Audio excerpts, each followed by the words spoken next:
Hola, ¿qué tal amigos? ¿Cómo están? Les traigo un tutorial del misterio de Leonai, el tema de las manos de Jehová, lo cual estamos tocando en la nota de re menor. Empezamos con un brass, la nota de re.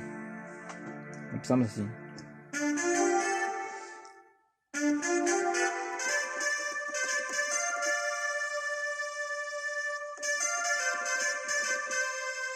Una vez más.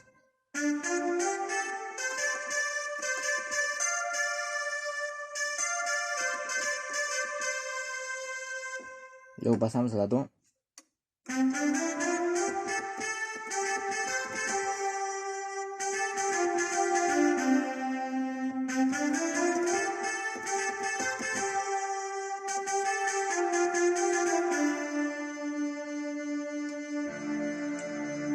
Luego hace un tipo chamber.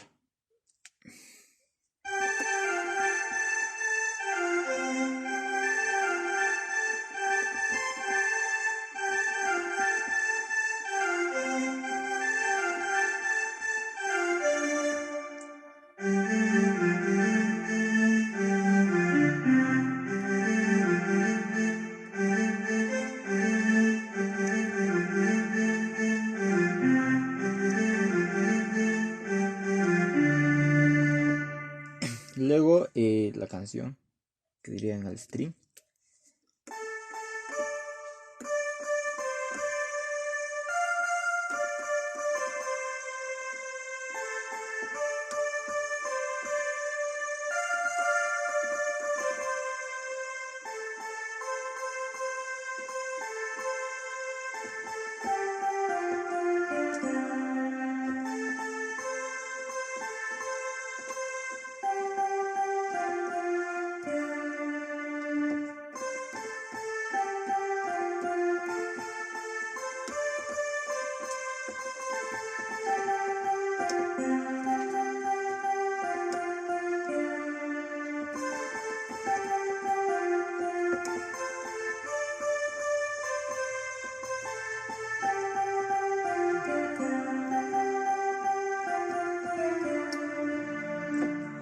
Las notas que se utilizan son la re,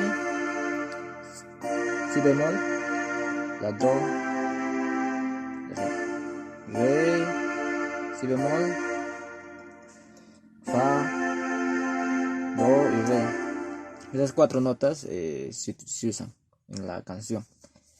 No olviden pedir más tutoriales y estaríamos compartiendo más.